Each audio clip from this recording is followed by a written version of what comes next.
네,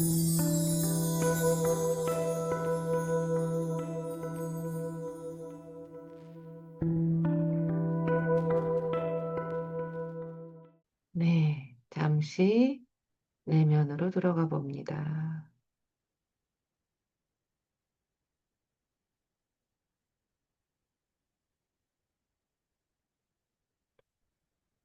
오롯이 자기 자신에 집중합니다.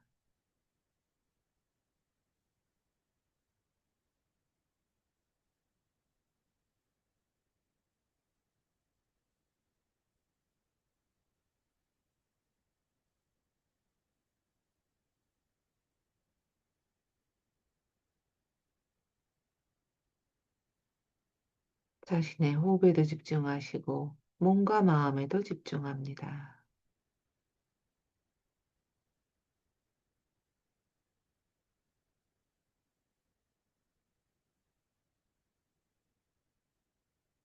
내가 숨을 어떻게 쉬고 있는지, 그 숨이 들어오고 나가는,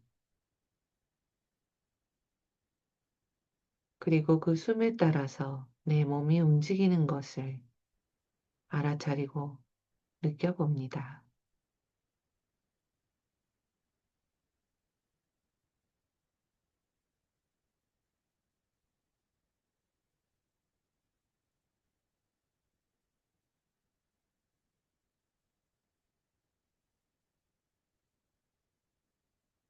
숨을 조금 더 길고 깊게 들이쉬기도 하고 내쉬기도 해봅니다.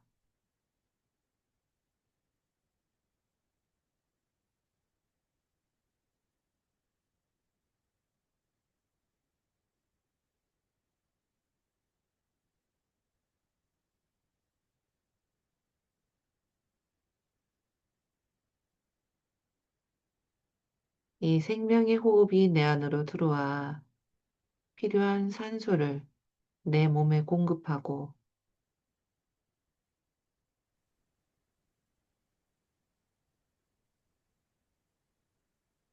다시 필요 없는 것들을 내 몸 밖으로 내보내는 것을 그대로 경험해 봅니다.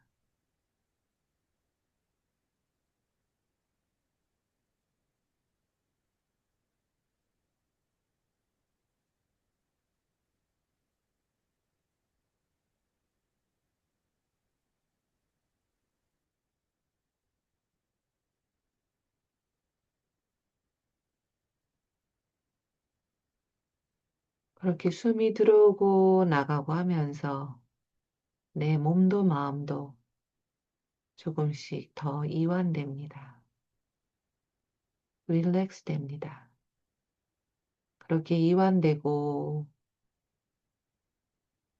조금 더 열린 마음과 몸으로 존재할 수 있게 되는 것을 알아차리고 느껴봅니다.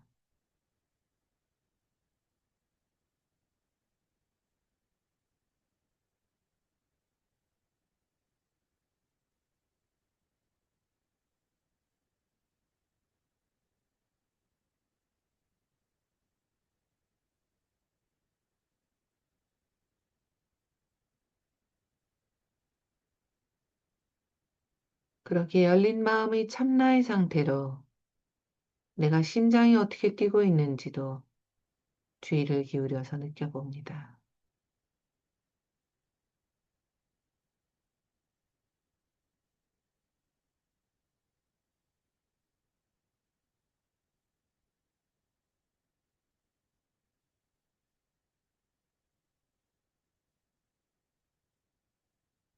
이 생명의 심장 소리, 심장의 박동이 고른지 아니면 잠시 약간 불규칙하다가 다시 고르게 되는지 어떤지 주의를 기울여서 느껴봅니다.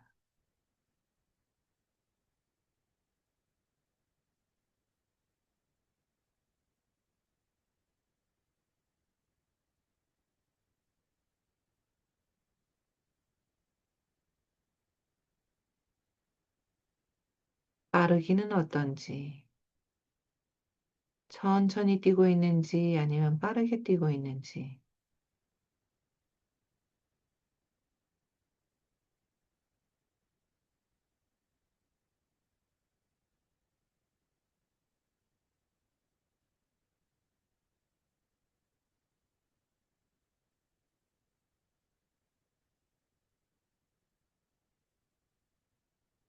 뭔가 심장이 뛰면서 느껴지는 어떤 감각이 있는지도 살펴봅니다. 뻐근하거나 아니면 어디가 뭔가 콕콕 찌르는 것 같거나 아니면 뜨겁거나 차갑거나 어떤 감각이 있지는 않은지 관찰하고 느껴봅니다.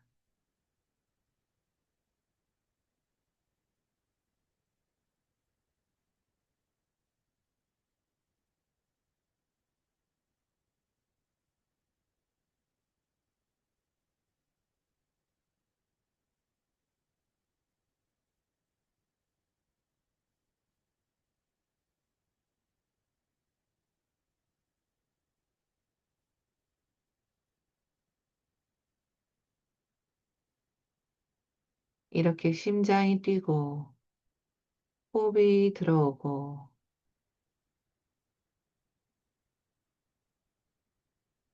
마치 오케스트라처럼 심장과 호흡이 함께 어우러지는 것을 그대로 느껴봅니다.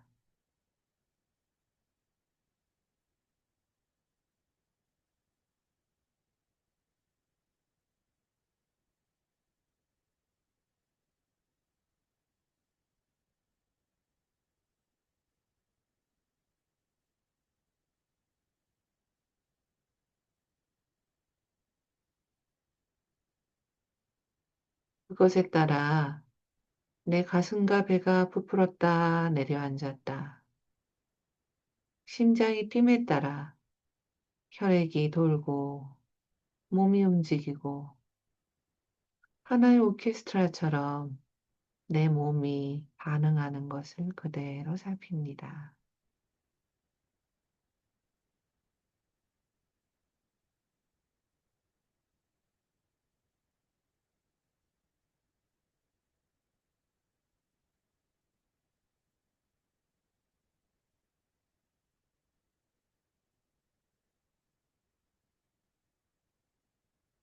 그렇게 호흡, 심장의 박동, 혈액의 움직임, 몸의 함께하는 움직임 가운데 마음에도 이러한 부분이 나타났다, 사라졌다, 나타났다, 사라졌다. 그러한 모든 것이 함께하는 채로 잠시 존재합니다.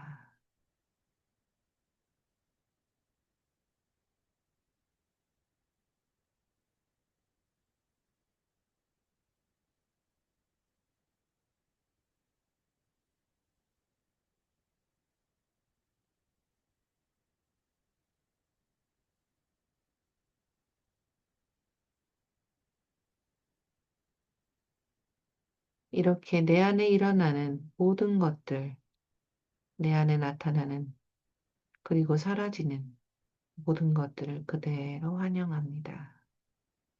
그대로 받아들여 봅니다.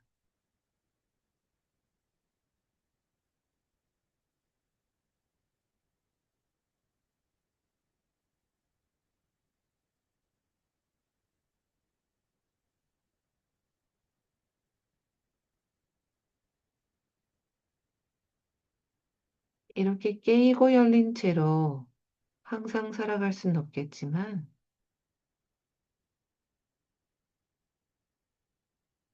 잠시라도 멈춰서 지금 어떤지 현재의 상황, 상태, 나의 부분들을 잠시 살핍니다.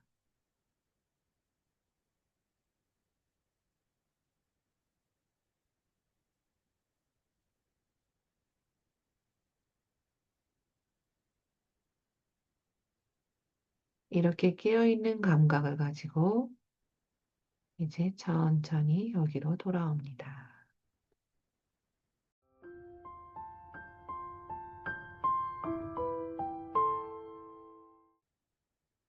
제가 요즘에 딱 10분에 잘 끝내고 있는데요. 딱 지금이 10분이에요. 이런 기특해라. 자, 우리 지난 시간에 이어서 이제 또 읽어볼까요? 오늘 오붓하네요. 자, 이제 194페이지 연습을 읽을 시간인데요. IFS 치료를 실제로 어떻게 해나가는지 이제 방식에 대한 것을 이제 정리를 하고 있는데요. 지난 시간에 이어서 연습 부분 두 개를 좀 정리를 해보겠습니다. 자, 첫 번째 연습 부분을 어, 네, 마이크를 끄고 계신 다미님께 조금 여쭤볼까요? 194페이지 연습을 좀 읽어주실 수 있을까요? 네, 네, 감사합니다. 이 보호자는 누구에게 초점을 맞추고 있는가? 또 다른 보호자인가? 추방자인가? 한 극단은 항상 또 다른 극단과 균형을 이룹니다. 양극화된 보호자나 추방자를 밝히려면 표적 보호자에게 다음과 같이 질문합니다. 만약 당신이 하는 일을 중단한다면 어떤 일이 일어날까요? 그 부분은 다음과 이야기할 수 있습니다. 만약 그가 남을 배려하지 않는다면 이기적으로 보여 모든 사람들을 멀어지게 만들 거예요. 만약 그녀가 자기 주장을 하지 않으면 약해 보일 거예요. 만약 그에게 욕구가 있으면 거절당하게 될 거예요. 만약 그녀가 친절하지 않으면 화를 내게 될 거예요. 당신이 들은 것을 적고 이 보호자에게 내담자의 참 자아가 보호자가 묘사하고 있는 부분, 추방자이거나 양극화된 보호자일 것이다. 도울 수 있도록 허락할 용의가 있는지 물어봅니다. 만약 용의가 있다면 당신 치료 회기에서 그 질문을 다루기로 결정합니다. 만약 용의가 없다면 그 부분에게 우려 사항들을 설명할 의향이 있는지 물어보고 추가 질문의 출발점으로 적어 놓습니다. 네, 감사합니다. 이게 어떤 내용인가? 우리가 지금 지난 시간까지 했던 것이 뭔가 양극화된 것에 대한 이야기를 했죠. 그래서 양극성 탁구 게임이다라고 193페이지 이야기를 했는데, 이게 한 극단이 어떤 극단적인 보호자가 있을 때, 이 극단적인 부분이 또 다른 극단적인 부분과 양극화가 되어 있다라는 얘기가 바로 한 극단이 항상 또 다른 극단과 균형을 이룬다라는 거죠. 그래서 묘하게도 한 부분이 점점 더 극단으로 치달을 때 상응하는 다른 부분이 또 있다라는 거죠. 그래서 예를 들자면 어떤 중독 문제, 뭐 알코올이든 도박이든 중독 문제가 있을 때 우리는 그거에만 초점을 맞추죠. 이걸 없애야 돼, 줄여야 돼. 그런데 그런 극단적인 어떤 부분이 있을 때 항상 상응하는 양극화된 부분이 있게 마련인 거죠. 그러니까, 나 술 마시는 내가 왜 이렇게 하고 있을까? 진짜 한심하다. 너 정신이 없니? 있니?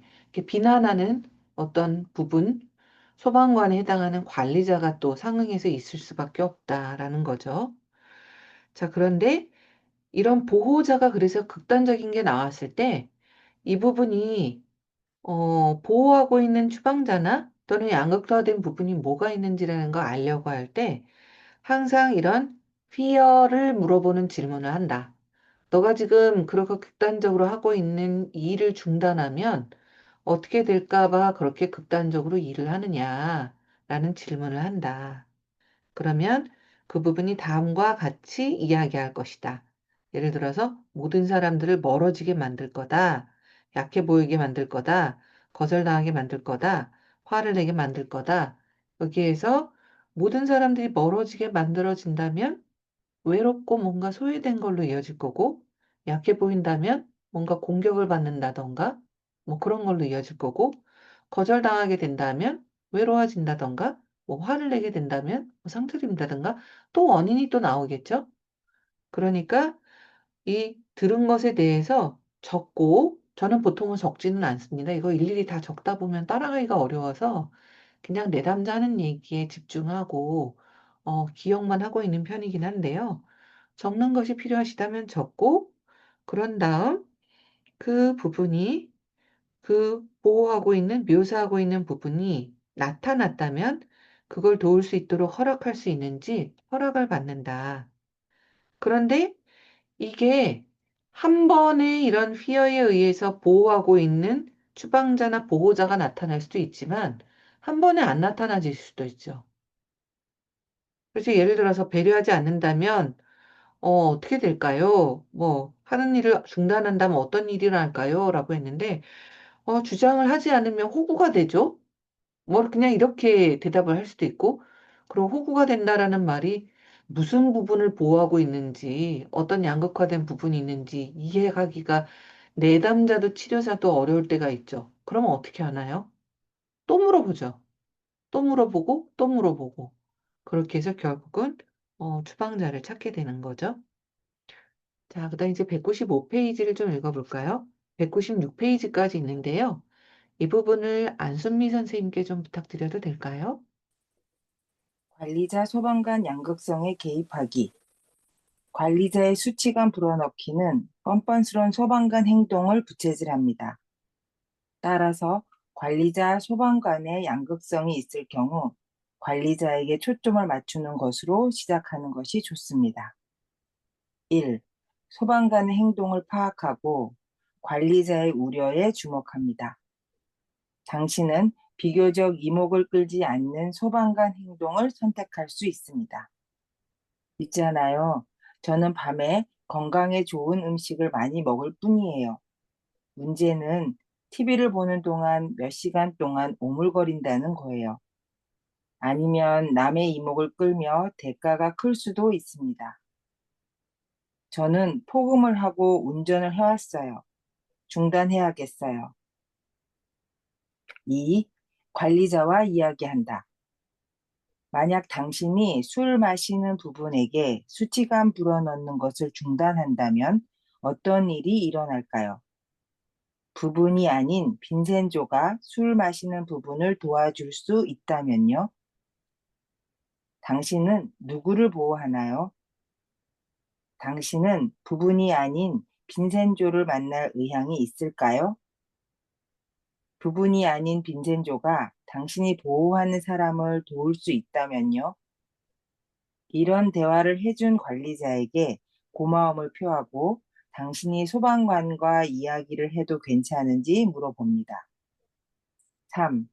이제 소방관에게 몇 가지 질문을 합니다. 만약 당신이 술을 끊는다면 어떤 일이 일어날까요? 만약 부분이 아닌 빈센조가 비판하는 혹은 또 다른 예로 너무 열심히 일하는 관리자, 부분을 도울 수 있다면요? 당신은 누구를 보호하나요? 당신은 부분이 아닌 빈센조를 만날 의향이 있을까요? 부분이 아닌 빈센조가 당신이 보호하는 사람을 도울 수 있다면요? 소방관에게 고마움을 표하고 이 두 부분에게 자리에 앉아 달라고 합니다. 그들이 서로 귀를 기울였는지 물어봅니다. 그들이 보호하고 있는 부분들을 당신이 도와줄 수 있으면 그들이 그렇게 열심히 일하며 극단적이 될 필요가 없을 거라고 말해줍니다. 관심이 있는지 물어봅니다. 그들이 보호하고 있는 추방자를 도울 수 있도록 허락을 구합니다. 그들에게 추방자에 대해 설명해 달라고 요청하고 그 부분들을 돕기로 결정합니다. 추방자들을 돕는 것에 대한 설명은 제11장을 참조하십시오. 네, 네. 이게 어떻게 하는 거냐. 이제 이렇게 앞에 연습에서 어떤 양극화되어 있는 두 그룹을 찾았다면, 또는 양극화되어 있는 그룹이나 또는 추방자가 나타났다면, 그걸 이제 실제로 개입할 때 어떻게 하느냐라는 게 지금 읽고 있는 연습이죠. 네, 예를 좀 전에 들었던 알코올 중독이나 도박 중독처럼 그런 문제되는 행동이 우리는 계속 그걸 멈추려고 하는데, IFS 관점에서는 둘이 항상 같이 있단 말이에요. 그러니까 도박 문제가 뭔가 크다, 뭐 중독 문제가 크다라고 할 때 항상 상응하는 규모의 어떤 그걸 관리하려는 부분이 있고, 비난하고 관리하려는 부분이 있고, 그러니까 관리하는 부분이 커지면 커질수록 이 중독 문제를 일으키는 부분도 큰 거죠. 그래서 보통 이 중독 문제를 먼저 개입하는 게 아니라 그 비난하고 관리하려는 부분을 먼저 개입을 해요. 그러니까 이게 계속 사이클이 돌거든요. 이런 식으로요. 예를 들어서 도박을 해서 돈을 조금 땄다. 근데 그게 재미가 들려서 계속 뭔가 도박을 한다. 막 그것 때문에 일상이 안 된다. 그래서 그것 때문에 상담에 의뢰됐다. 라고 할 때 도박 문제를 보통 일반적인 상담에서는 뭔가 개입을 해서 줄이려고 한단 말이에요. 근데 IFS에서는 도박 문제로 도박을 하고 나서 곧바로 비난하는 부분이 그 사람 내면에 있을 거라는 걸 생각을 하는 거죠. 정신이 또 있니? 안 하기로 했잖아. 진짜 손모가지를 잘라야 되겠네. 막 비난을 하는 부분이 또 커지고, 그럼 그 비난하는 부분이 가운데 끼어 있는 이 나는 쓸모없는 존재야, 한심해. 라고 하는 부분을 직격탄을 날리고 비난을 하고 막 계속 수치심을 주면서 얘가 건드려주고, 그럼 얘가 건드려지고 나면 다시 뭔가 잊어버릴 수 있게 하는 어떤 중독적인 행동으로 이어지고 세계가 계속 사이클이 돌거든요. 그러니까 최종적으로는 이 추방자를 도와야지만 끝나는 거란 말이에요. 그러니 이 세 개 중에서 제일 먼저 관리자를 개입을 하고 그다음 양극화되어져 있는 이 중독 문제를 일으키는 얘를 개입을 하고 그다음 최종적으로는 이 추방자를 개입을 해야 끝난다. 그래서 다른 치료 기법에서 개입하는 거하고 순서가 다른 거죠. 자, 그래서 관리자에게 초점을 맞추는 것으로 시작을 하는데 비교적 이목을 끌지 않는 소방관 행동을 선택할 수 있는 거죠. 예를 들어서 뭐 밤에 야식을 먹는다. 그런데 오물거린다는 거예요. 다음에 하이픈이 하나가 빠졌어요. 원문에 있는데. 그런 뭔가 이목을 끌지 않는 행동을 선택할 수도 있지만 중독적인 문제가 실제로 있는 걸 선택할 수도 있죠. 그래서 그 다음 줄에 있는 것이 하이픈 다음에 대가가 큰 행동을 고를 수도 있습니다. 인데 번역에 지금 오류가 있는 것 같습니다.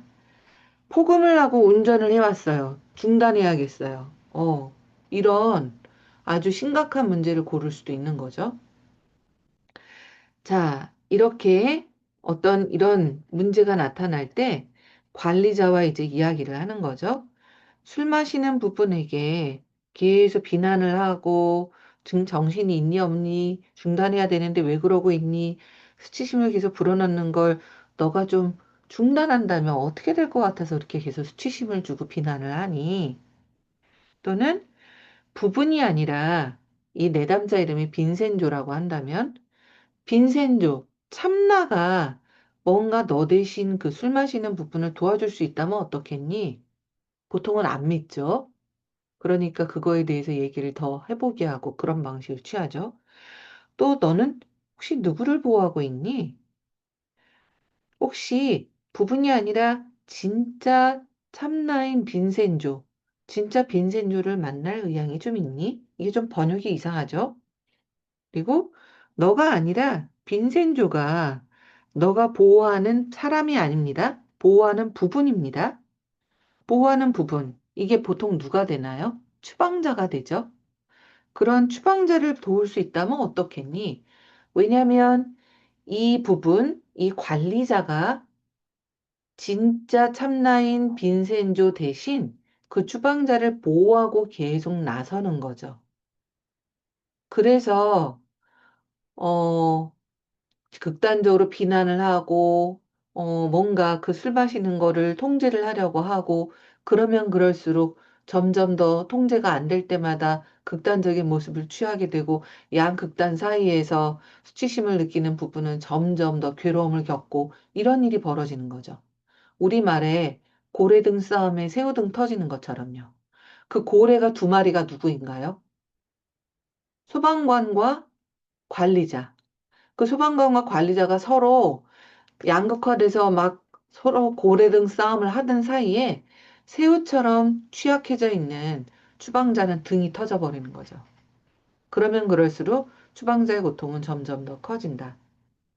자, 그렇게 관리자에 대해서 알아보고 난 다음 소방관과 이야기를 해도 괜찮을지 허락을 받죠. 자, 그럼 세 번째, 이제 소방관도 마찬가지 질문을 합니다.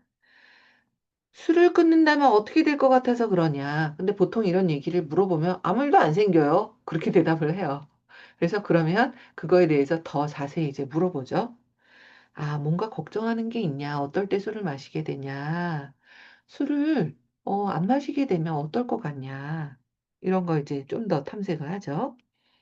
자, 그리고 쭉쭉쭉. 그 다음에 소방관에게 충분히 탐색을 하고 나서 소방관과 관리자 두 부분 다 분리를 시킵니다.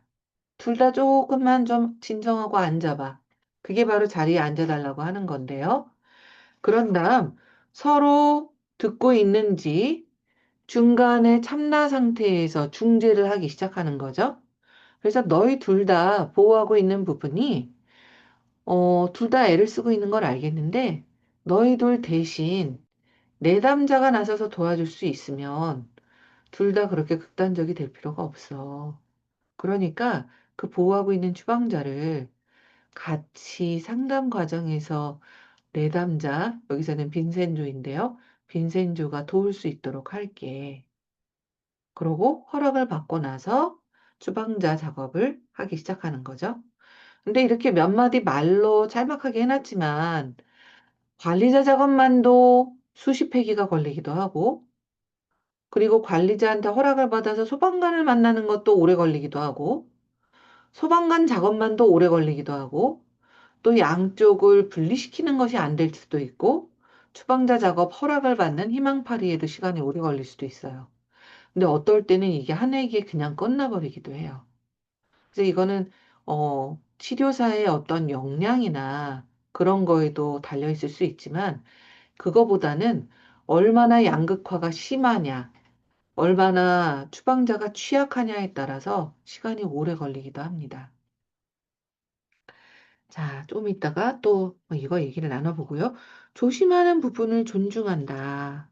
굉장히 중요한 파트일 것 같은데요. 굉장히 중요한 부분일 것 같은데요. 이걸 좀 읽어볼 텐데, 자말도 나오고, 자말의 소방관, 그리고 자말의 관리자, 그리고 자말 세 명이 나오거든요. 요걸 나눠서 읽으면 너무 복잡하니까, 제가 소방관, 그리고 관리자, 자말 세 명을 같이 한번 해볼게요. 치료사를 혹시 변미경 선생님이 해주실 수 있을까요? 아이고, 바쁘신데, 정들아 바쁘신데.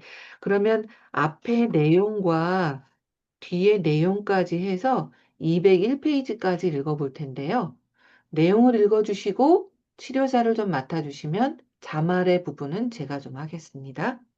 네, 조심하는 부분을 존중한다. 소방관의 마음을 얻는 가장 빠른 길은 존중이며 이것은 그들이 수치심 보호자로서의 중추적인 역할을 맡고 있음을 강조하는 것입니다. 여기 예가 있습니다. 40세의 시센더 자말은 결혼한 게이였고 아프리카계 미국인 남성이었으며 백인 유럽계 미국인 치료사에게서 치료를 받는 것을 꺼려했습니다. 자말은 확신이 없다. 자말의 부분들은 나에게 가보라는 형의 권유에 응하려는 관리자와 그것이 좋지 않은 생각이라고 여기는 관리자로 나누었습니다. 비록 끝까지 치료를 받겠다고 약속하지는 않았지만 자말은 첫 번째 회기를 받고 형의 고집에 못 이겨 치료를 해보기로 하였습니다. 자신이 군대에서 제대한 후 술을 많이 마시고 있었기 때문이었습니다. 이게 바로 이런 소방관 문제, 중독 문제를 우리가 상담에서 개입할 때 우리가 겪게 되는 가장 큰 문제예요. 자발적으로 오는 사람 거의 없거든요. 엄마가, 아빠가, 형제들이, 친구들이 막 끌고 온단 말이에요. 그러면 못 이겨서 오기는 하지만 상담의 마음을 안 여는 거부하고 싶어 하는 부분이 당연히 있게 마련이거든요. 그래서 상담의 성패는 얼마나 마음이 열리도록 만들 수 있느냐에 달려 있어요. 비자발적으로 오기 때문에. 그래서 뭔가 조심하는 부분, 상담의 마음을 열지 못하는 부분, 그런 것이 있을 때 어떻게 하는지라는 게 굉장히 중요한 거죠. 자, 읽어보겠습니다. 자, 말이 소방관부터. 저희 형 조는 제가 술을 너무 많이 마신다고 생각하고 있어요. 본인도 동의하고 계세요? 아니요, 저는 해가 질 때까지는 병을 꺼내지도 않고요. 절대 혼자 마시지도 않아요. 제 남편이 저와 함께 술을 마시죠. 하지만, 맞아요. 제 남편은 저만큼 마시지는 않죠. 그래서 당신의 형의 의견에 동의하지 않나요? 나는 이야기하는 부분이 자말의 음주를 어떻게 바라보는지 다시 알아보고자 한다. 저는 20년 동안 군복무를 했어요. 전 세계를 돌아다녔죠. 저희 형 조는 저희가 태어난 필라델피아에 살고 있는 회계사예요. 거기서만 살았죠.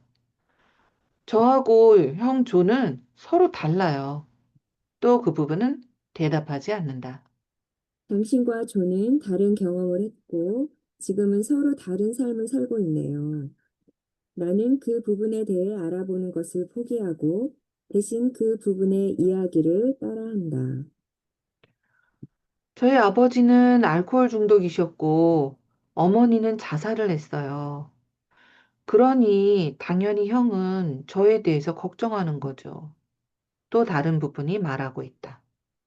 그러면 존을 안심시키기 위해 오늘 여기에 오신 건가요? 좀 더 흥미를 가지고 치료사를 바라보면서 네, 맞아요. 그러면 여기에 오신 이유에 대해서 조금 더 말씀해 주시겠어요? 당신이 백인인 건 알았지만 어쨌든 형이 선생님을 만나보라고 했어요. 그래서 제가 여기 앉아 있는 건데 이게 좋은 생각인지는 잘 모르겠어요. 짧은 침묵. 어, 그게 선생님을 좀 불편하게 만드나요? 아니요. 저는 미국의 백인이고 백인들이 종종 백인이 아닌 사람들을 무시하고 상처 준다는 것을 알고 있어요. 그럼에도 불구하고 저와 함께 치료를 진행해 보고 싶으시다면 저는 제 부분들을 의식하고 제 자신에게 귀를 기울이며 제가 실수한다면 바로 잡을 거예요. 음, 만약 제가 선생님께 도전한다면요? 음, 만약 도전해야 될 필요성을 느끼신다면 그러셔도 괜찮아요. 그런 경우에 제 임무는 제 부분들이 긴장을 늦추고 뒤로 물러설 수 있도록 돕는 것이 될 거예요. 그래야 제가 당신의 내면 시스템을 알아가도록 안내할 수 있게 되거든요. 제 내면 시스템이요? 그게 뭔가요? 음, 이러한 치료 접근법에 대한 아이디어는 우리 모두에게 소인격체 또는 부분들이 있다는 것이에요. 마음 안에 공동체가 있다는 거죠.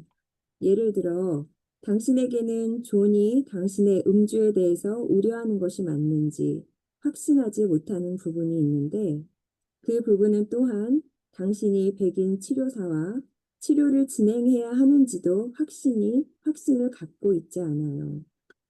그러자 저는 또 다른 부분, 즉 당신의 가족력을 고려할 때 존이 당신을 걱정하는 이유를 이해하는 부분의 이야기를 들었어요. 한동안 치료사를 바라본다. 좀 더 말씀해 주세요. 무엇에 대해서 말씀드릴까요?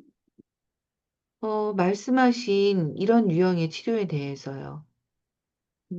그러면 먼저 하나 물어봐도 될까요? 자말이 고개를 끄덕인다. 전에 치료를 받은 적이 있으신가요? 네. 제 상사는 제가 처남의 친구를 때리니까 저를 치료받으라고 보냈어요.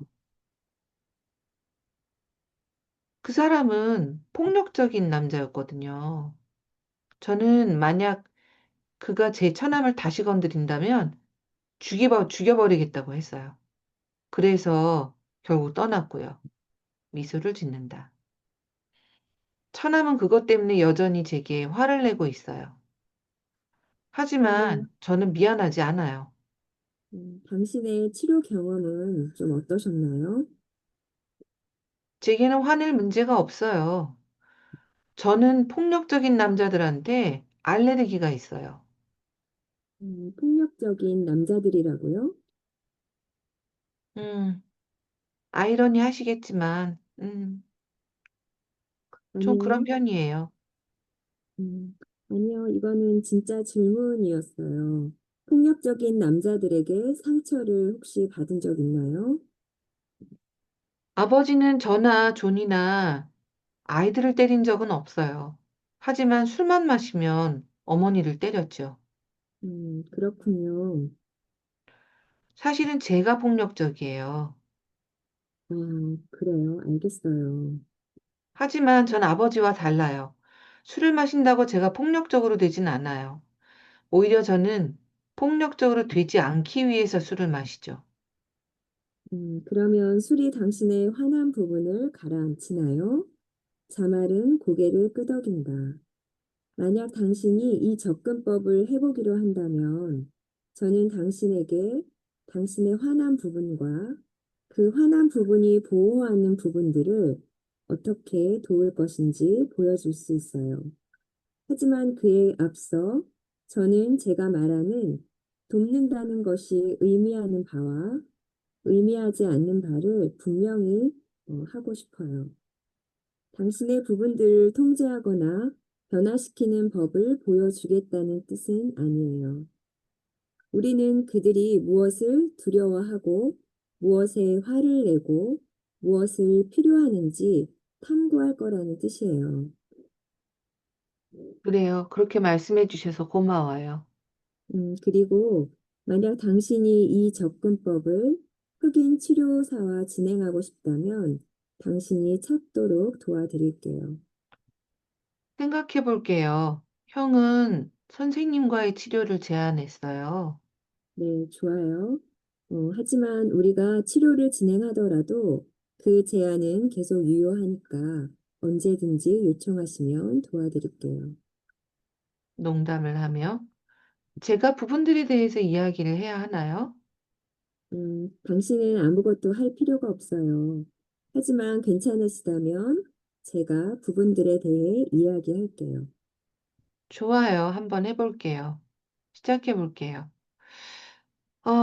누군가와 이야기한다라는 생각이 저의 한 부분이 좀 마음을 놓는 것 같아요. 다른 부분들은 절대 백인을 믿으려 하지 않고요. 음, 그런데 이런 유형의 치료에서는 우리는 모든 부분들을 환영받는다고 하죠. 그래서 당신의 조심하며 화난 부분들이 우리 치료에서는 모두 환영합니다. 그래요. 맞아요. 그 부분들은 선생님을 믿지 않네요. 음, 그래요. 네, 알겠어요. 그럼 한마디만 더 말씀드릴게요. 당신은 미국의 인종 혹은 백인의 공격성이나 미세 공격에 대해 저를 교육하러 여기에 온 것이 아니죠. 제게 당신 자신에 대해 이야기해 주시려고 여기 오셨던 것 같아요. 제가 당신의 경험을 이해하고 있는지는 잘 모르겠다면 질문을 해도 될까요? 그는 고개를 끄덕인다. 저도 그리고 한 가지 부탁드릴게요. 제가 당신의 부분들 중 하나를 실망시켰을 경우 당신이 제게 알려주라고 그들이 당신에게 이야기해주면 좋겠어요. 이 모든 방금 말씀하신 거에서 제가 누구인가요? 그것이 제가 보여드리고 싶은 부분이에요. 저는 IFS 치료가 극장들이 보통 그렇듯이 문이 차례로 두 세트가 있는 극장에서 일어난다고 생각합니다. 첫 번째 세트는 외부 세계에서 로비로 들어가는 것이고, 두 번째 세트는 진짜 극장으로 들어가는 것입니다. 치료를 시작하는 많은 내담자는 로비에 발을 들여놓는 것에만 동의를 한 것입니다. 그들의 부분들은 내면으로 들어가 자신들의 정신 세계 안에 조명이 켜진 무대 위에서 어떤 일이 일어나고 있는지 볼 준비가 되어 있지 않습니다. 이것은 특히 치료를 반드시 받아야 한다고 믿거나 도움을 받기 원하지만 어떤 이유에서인지 자신이 선호하는 전문가를 선택할 수 없는 사람들의 경우에 그렇습니다. 또한 특정 치료자를 만나보도록 권유를 받았지만 스스로 치료를 받으러 가지 않았을 뿐만 아니라 분명히 백인 유럽계 미국인을 선택하지 않았을 자말과 같은 내담자도 그럴 수 있습니다. 그럼에도 불구하고 자말에게는 형의 우려를 공유하는 부분들이 준비되어 있었기에 그는 형의 충고를 받아들였던 것입니다. 어떤 내담자들은 어떤 특성을 공유하는 치료사를 원합니다. 예를 들어 그들은 동일한 모국어를 사용하거나 모습이 닮았거나 인종차별, 동성애자 공포증, 성전환자 공포증과 같은 특정 범주의 부정적인 경험을 겪었던 사람으로부터 도움받기를 원합니다. 동시에 어떤 내담자들은 그런 식으로 생각하지 않습니다. 물어보는 것이 중요합니다. 어떤 경우든 제가 말씀드렸듯이 치료는 의지라는 동기가 없이는 진행될 수 없습니다. 염려를 갖고 있는 부분들에게 귀를 기울이고 그들이 계속 목소리를 내도록 초대하는 것이 매우 중요합니다. 만약 내담자가 당신과 치료를 진행해 보기는 하지만 분명히 당신이 그가 원하는 치료사가 아닐 경우 당신은 그들이 자신들의 기준을 충족시키는 사람을 찾기 위해 다른 곳, 내담자가 접근할 수 없는 네트워크에 당신은 접근할 수 있습니다. 를 알아보도록 최선을 다해 도와주겠다는 제안 정도는 해줄 수 있습니다. 때로는 개인의 선택권이 심각하게 제한되기도 하고 그렇지 않기도 합니다. 이상적인 세상에서는 사람들에게 선택권이 보장되고 많은 선택권을 갖기도 하겠지만 심리치료에 접근하는 프로세스는 이상적인 것과는 거리가 멀 수 있습니다.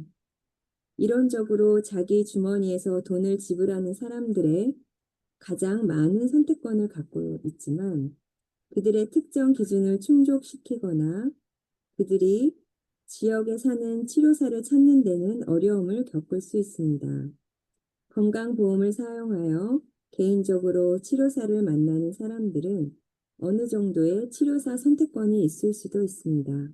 그리고 정신건강센터나 병원에서 도움을 구하고자 하는 사람들은 종종 치료사를 배정받으며 선택의 여지가 전혀 없습니다.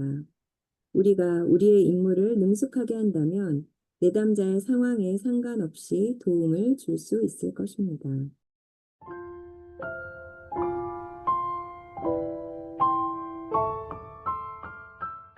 선생님들 이런 상담하시면서 비자발적 내담자 만나는 경우 정말 많으시죠?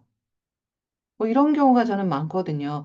저희 엄마를 상담해 주세요. 저희 딸을 상담해 주세요. 저희 아들을 상담해 주세요. 뭐 저희 부모님을 상담해 주세요. 그런 경우 진짜 많거든요. 근데 제 경험상 그렇게 떠밀려 가지고 와 가지고 마음을 안 여는 경우 상담이 잘 끝나는 경우를 거의 못 봤어요. 왜냐면 보낸 사람은 바꿔주세요라는 목적으로 보낸단 말이에요. 문제되는 행동이 분명히 있다라고 생각을 해서. 그런데 그 문제되는 행동을 우리가 타겟으로 놓고 그것을 개입하려고 한다면 100이면 100, 필패할 수밖에 없는 거죠. 필승이 아니라 필패. 왜냐 IFS 관점에서 그 문제되는 행동은 그 이면에 상처받은 추방자가 있기 때문에 나왔을 가능성이 큰 거죠. 보통 상처받은 부분 때문에 상담에 의뢰하는 경우는 거의 없단 말이에요. 예를 들어서 뭐 화를 낸다, 뭐 또는 할 일을 안 한다, 어떤 중독 문제가 있다, 또는 뭐 어떻다, 어떤 문제되는 행동을 가지고 의뢰를 할 때 보통 추방자를 가지고 의뢰하는 경우는 별로 없단 말이에요. 그러니까 그 추방자를 우리가 다룰 수 있도록 또 상담에 뭔가 마음을 안 여는 부분이 있을 때 그걸 마음을 열 수 있도록 작업하는 게 굉장히 중요할 거예요. 근데 196페이지부터 지금 200페이지, 201페이지까지 내용이 뭔가요? 결국은 환영하고 존중하라는 내용이거든요. 요거에 대해서 좀 얘기를 해볼 텐데요. 읽어보시면서 어떤 부분이 마음에 와닿으셨나요? 저는 200페이지 중간에 치료는 의지라는 동기가 없이는 진행될 수 없습니다에 밑줄 쫙 별표를 쳐놨어요. 진짜 저는 이런 것 같아요. 그래서 IFS 치료와 비슷한 사이코신세시스, 정신통합이라는 치료를 개발했던 천재 심리학자였던 아사지올리가 그 의지의 작용이라는 책을 지어냈거든요. 액트 오브 윌이라고. 근데 진짜 의지가 중요한 것 같아요. 거기에서 여러 가지 의지가 갖는 모습과 의지의 중요성에 대한 내용을 다루고 있는데요. 진짜 의지라는 동기가 없이는 진행될 수 없다라고 느껴져요. 선생님들은 어떤 부분이 마음에 와닿으셨나요? 저는 그 비자발적인 청소년 아이들을 만날 때가 가장 좀 힘들거든요. 맞아요. 말도 안 하고 입 다물고 있는 애들 보면 어떻게 해야 될지 모르겠어요, 진짜. 어떻게 하세요, 선생님은? 그래서 아직도 이제 뭐 20세기를 만나고 있는데 그 아이가 자기 마음을 절대로 1%도 열지 않은 것을 보면서 오늘도 좀 음, 절망하고 음, 무능감을 느끼고 이제 왔는데 음, 이 부분을 보면서 그 아이가 어쨌든 비자발적으로 출입문까지는 왔는데 로비에 발은 들였는데 네, 네, 이 조명이 커진 무대에 아직 올라올 준비가 전혀 안 되는데 저는 음, 과연 무엇을 하고 있었나 그런 거를 좀 생각도 해보게 됐고요. 네, 그래서 네, 그 아이에게 자기의 모든 거를 조금 오픈해 줄 수 있고 이 무대라는 곳에 올라와서 자기를 이야기해 줄 수 있는 것에 대한 동의, 초대, 존중 음, 이런 음, 것을 제가 시도해 보지 않고 음, 그냥 뭔가 눈치 보기를 계속 하고 있었구나. 비유 맞추고 생각이 맞아요. 들면서 고민이 많이 됐습니다. 그러니까 치료에 대해서 마음을 안 여는 부분을 우리는 또 존중을 해야지만 될 거라는 생각이 들기는 해요. 그래서 여기 오늘 추가로 읽으신 부분에서도 보면 그렇게 마음을 안 여는 부분에 대해서 197페이지에 진짜 진솔하게 어, 진행해보고 싶다면 이러이러하겠다라고 얘기를 하죠. 그래서 초대를 하는 거거든요, 사실은 이게. 저와 함께 치료를 진행해보고 싶다면 제가 이렇게 이렇게 할 거고 제가 실수하면 바로잡고 그렇게 할게요. 진솔하게 얘기하면서 초대하는 거 이외에 우리가 뭐 할 수 있는 게 있을까요? 안심할 수 있도록 해야 될 텐데. 그렇게 마음을 못 여는 부분들이 그럴 만한 삶의 역사가 있어서 마음을 못 여는 거일 거 아니에요? 그리고 또 그 뒤에 설명도 해주고 197페이지 하단에 이러이러한 부분들을 용어를 쓰면서 내면 시스템이 어떤 건지도 간략하게 설명을 하면서 호기심을 갖게끔 하고 있죠. 음, 그리고 또 그 뒤에 넘어가서는 198페이지 하단에요. 내가 너희의 지금 상담에 끌려온 거를 문제 삼고 그거를 다루지 않을 거야. 저는 중독 문제 다룰 때 이걸 반드시 얘기하거든요. 너의 중독 문제를 내가 변화시키거나 통제하려고 하지 않을 거야. 알코올 문제 내가 그 멈추라고 하거나 통제하려고 하지 않을 거야. 다만, 너의 마음 안에 뭐가 있을까? 어떤 것을 필요로 하고 있고 어떤 일이 일어나고 있을까 같이 탐구해 보자라고 초대를 하거든요. 그러니까 199페이지 두 번째 줄까지도 또 초대를 하는 거죠. 이런 통제하겠다라는 걸 내려놓는 게 중요해요. 왜냐하면 이러한 중독 문제가 있을 때 나도 모르게 치료사도 부모도 친구도 내면에 양극화되어져 있는 것에 동조할 수가 있어요. 치료사가 통제를 하려고 하면 이미 내면에서 양극화가 일어나 있는 걸 더 부추기는 꼴이 돼버려요. 음, 왜냐하면 나도 역시 관리자로 통제를 하려고 하는 거니까요. 그래서 이게 엄청나게 중요해요. 이렇게 해야 마음을 열 수 있거든요. 그래서 예를 들어서 학교에서 상담에 얘가 끌려왔다. 변미경 선생님이 얘기하신 그 아이도 뭔가 담임선생님이 문제가 있으니까 상담받아라 했을 수 있잖아요. 음, 그럼 그걸 내가 바꿔보겠다, 통제하겠다라는 걸 아예 내려놓는다. 라는 거 아이한테 처음부터 얘기를 하는 게 필요할 수도 있죠. 음. 이미 얘가 왔을 때는 끌려온다. 아이고, 뭔가 저 사람도 뭔가를 하려고 하겠지. 뭐 이제 또 그런 게 있을 테니까요. 그래서 진솔성, 환영해 주는 것, 그리고 내 아젠다를 내려놓고 나는 너를 통제하거나 바꾸려고 하지 않을 거야. 라는 걸 명확하게 하는 거. 이런 게 굉장히 중요한 거죠. 음, 근데 그렇게 해도 굉장히 오래 걸리기도 하고, 또 이렇게 양극화가 되어져 있을 때, 한 부분은 뭔가 상담자에게 마음을 열고 있어도, 다른 부분은 항상 의심하고 있을 수 있기 때문에, 이게 어느 부분에서 지뢰밭이 돼서, 그것 때문에 상담자에게 상담 안 받을 거야가 나올지도 몰라요. 그래서 지금 199페이지 밑에서 한 여섯 번째 줄 있잖아요. 당신의 부분들 중 하나를 실망시켰을 경우, 좀 당신한테 얘기해주고, 그걸 저한테도 좀 알려줄 수 있도록 해주세요. 저도 얼마 전에 이것 때문에 말아먹은 상담이 하나 있거든요. 양극화가 되어져 있어서 아빠에 대해서 분노하는 부분이 있었고, 또 한 부분은 아빠에 대해서 안타깝게 여기는 부분이 있는 내담자였는데, 제가 얘기하면서 아빠에 대해서 안타깝게 얘기하는 그 부분에 동조하는 얘기를 한 거예요. 그랬더니 아빠에 대해서 분노하는 부분이 저를 이제 비난하고 공격하기 시작한 거죠. 근데 제가 진짜 실수했구나라고 제 안에 죄책감을 느끼는 부분이 나타났어요. 그러니까 사과를 하고, 제가 실수한 거다라고 했지만 결국 불합이 됐거든요. 너무너무 미안했죠. 저희 읽었던 내용 앞에서 이렇게 양극화가 되어져 있을 때 상담자가 어떻게 그걸 다룰 것인가라는 부분이 있었죠. 기억나시나요, 선생님들? 양극화가 되어져서 나타날 때 그걸 어떻게 다루고 얘기를 할까 부분이 있었는데, 저도 그걸 들으면서 그 부분을 읽으면서 아, 그렇게 조금 더 얘기를 했으면 좋았을 텐데 라는 느낌이 들었는데요. 그럴 때가 있는 거죠. 그러니까 그런 부분이 나타날 수도 있다는 걸 미리 얘기를 하는 거기도 하고요. 자, 이야기가 길어졌네요. 여기까지. 제 얘기 들으시고 변미경 선생님은 어떤 마음이 드시나요? 사실은 진솔하게 만나지 못했던 것 같아요. 아이가 뭔가 도망가고 저항할까 봐 그냥 겉에서 맴돌고 계속 있었지 않을까 그런 생각이 좀 들었습니다. 그래서 아이에게 내가 너를 바꾸려고 할 거야라는 의도를 숨기고 뭔가 아이는 벌써 눈치를 챘기 때문에 매일 거짓말을 하거든요. 뭐 욕 안 했어요. 뭐 칼 뭐 이런 거 뭐 안 했어요. 이렇게 뭐 맞아요. 진솔하지 못했구나. 학교 상담이나 기업 상담에 항상 그런 어젠다를 갖고 하게 되기가 쉽죠. 문제가 있으니까 의뢰가 되잖아요.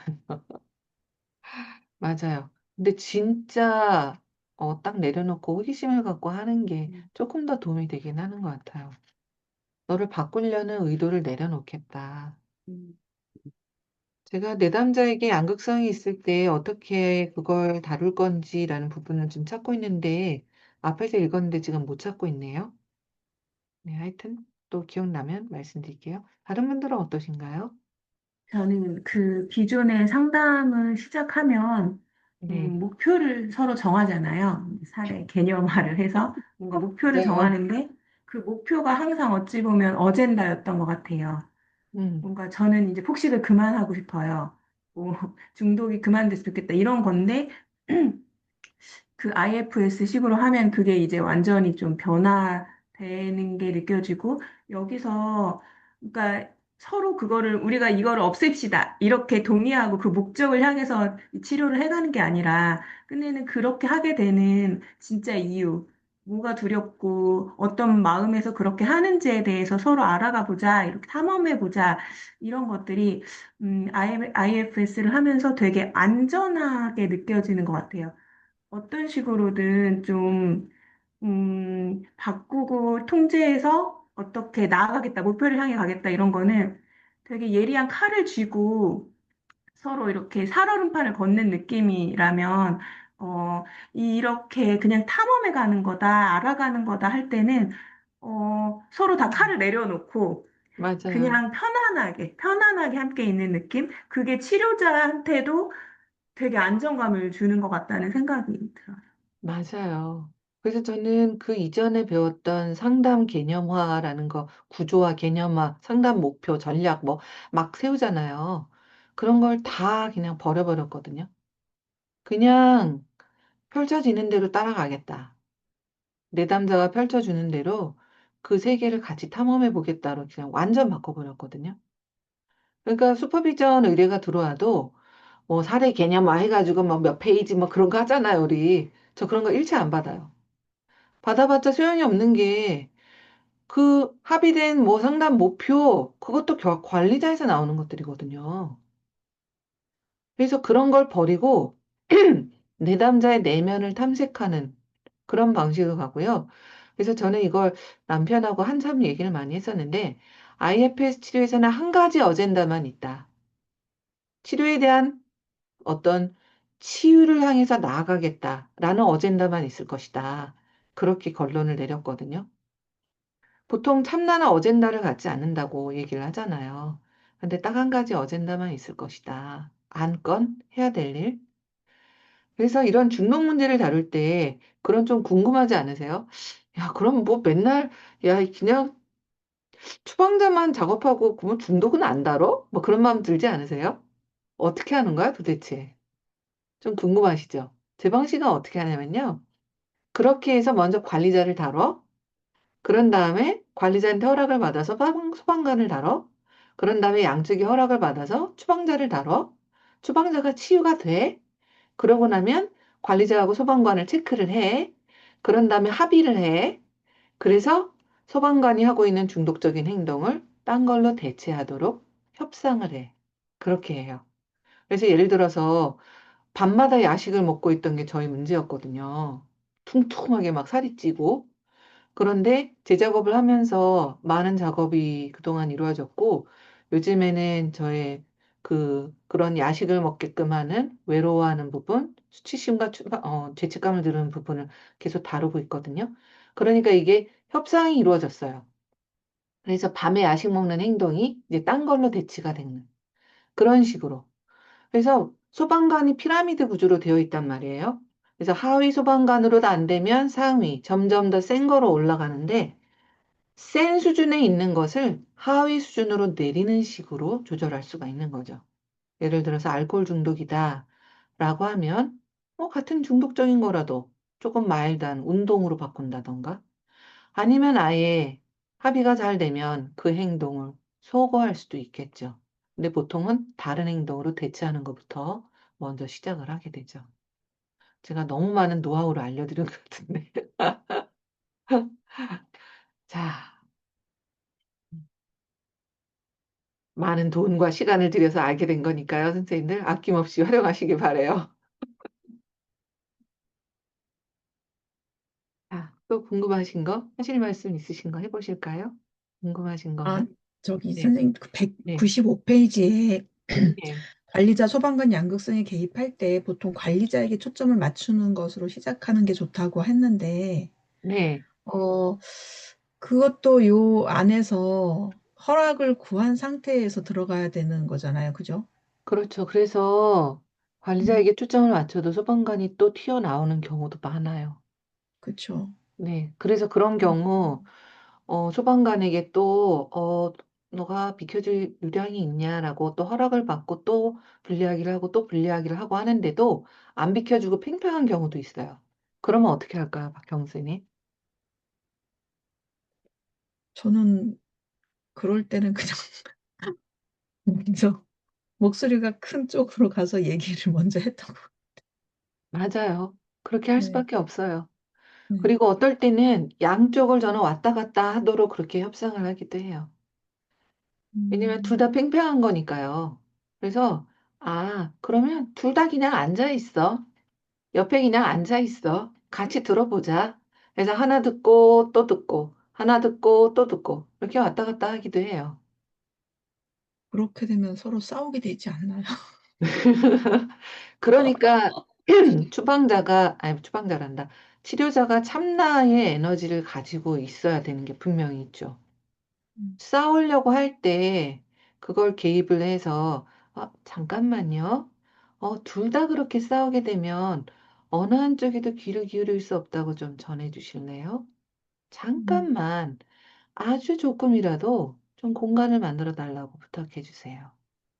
그렇게 하는지 좀 볼까요? 뭐 이런 식으로 해서 양쪽을 살짝 분리를 하고 또 작업을 하고, 그런데도 만약에 이게 안 된다라고 하면 직접 접근으로 이제 한쪽을 듣고 또 다른 쪽을 듣고 이렇게 해야 되는 거죠.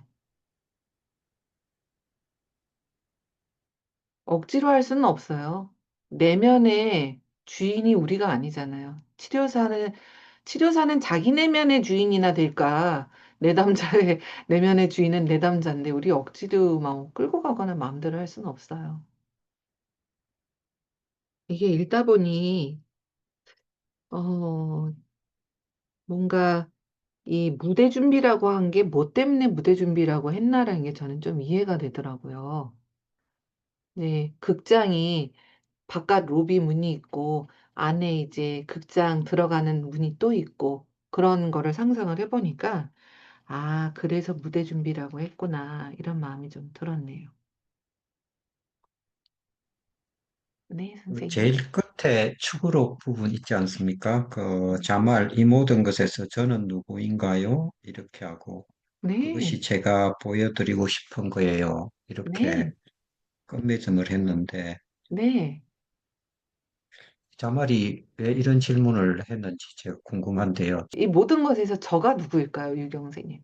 치료사가 이야기하는 중에 제가 이런 이야기를 한 거 아닌가요? 마지막 예, 문장에 제가 당신의 부분들 중 하나를 실명시켰을 경우 당신이 당신이 제게 음, 알려주라고 그들이 당신에게 이야기해주면 좋겠어요. 라고 되어 있잖아요. 아, 예, 예. 그러니까 복합체라고 보는 거잖아요.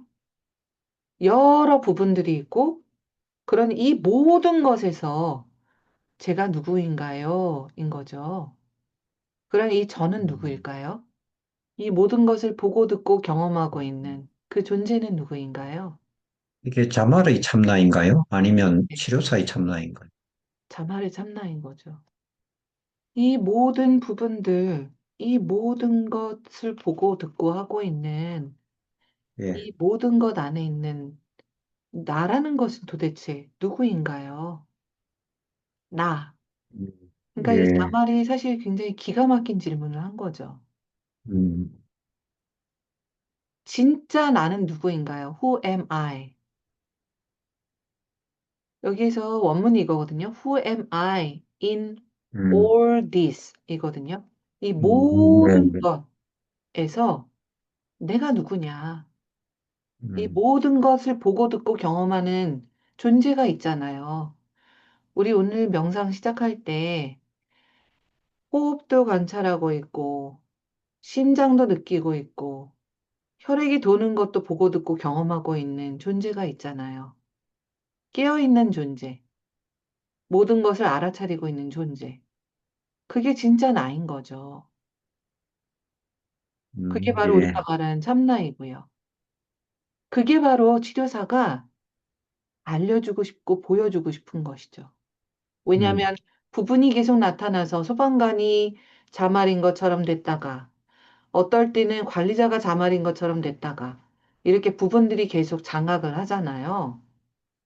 그런데 그걸 부분을 알아차릴 수 있다면 누가 보고 있다라는 건가요? 그 부분들을 보고 듣고 경험하는 게 누구인가요? 예, 자말의 참나가 되겠네요. 그렇죠. 바로 그 질문인 네, 거예요. 이 질문은. 그래서 이게 굉장히 한 문장이지만 심오한 질문이에요. 누가 보고 있나요? 참나인 거죠. 그래서 참나를 우리는 거창하고 뭔가 대단한 것인 걸로 생각을 해요. 하지만 그 깨어있는 존재, 모든 것을 보고 듣고 경험하고 내 안의 것을 알아차릴 수 있는 그 상태이자 그 존재, 나의 본질이 바로 참나인 것이죠. 네, 잘 알겠습니다. 감사합니다. 네, 재미있는 문장이죠. 이 모든 것에서 저는 누구인가요? 이런 질문을 하는 내담자들이 거의 없지 않을까요, 근데? 음. 네, 제가 그 박사 논문을 준비하는 게 이제 IFS 치료사의 참나 경험이라는 주제로 논문을 계속 준비하고 있잖아요. 인터뷰한 지가 벌써 6개월이 다 돼가는데 참 분석을 못하고 있는데요. 근데 그중에 K 가드너라는 시니어 트레이너가 인터뷰이 중에 한 명인데 그분이 그런 인터뷰 내용이 있어요. 20대 때에 융 분석을 받은 거예요. 근데 이 융 분석 치료사가 인도 사람이었는데 인도 사람이 막 이 K 가드너라는 치료사가 누구 때문에 짜증나 죽겠고 누구 때문에 화나 죽겠고 누구 때문에 힘들어 죽겠고 막 얘기를 하는데 그 힘들고 짜증나고 그 모든 것을 보고 있는 존재가 누구인가요? 라고 딱 얘기를 한 거예요. 그러니까 이 K 가드너가 갑자기 충격을 받은 거예요. 헉! 띠용. 그렇구나. 그 화나고 짜증나고 힘들고 그걸 진짜 다 보고 듣고 경험하고 있는 진짜 나가 있었구나. 그러면서 거기에서 깨달음을 얻어가지고, 거기에서부터 IFS를 향한 여정이 이어지는 걸 자기 인터뷰에서 얘기를 하거든요. 그런 사람도 가끔 있기는 한 것 같아요. 근데 보통 사람은 그렇게 되기가 좀 어렵지 않을까요? 재미있게 듣고 계신지 모르겠네요. 다음 시간에 또 이어서 얘기하겠습니다. 감사합니다, 선생님들.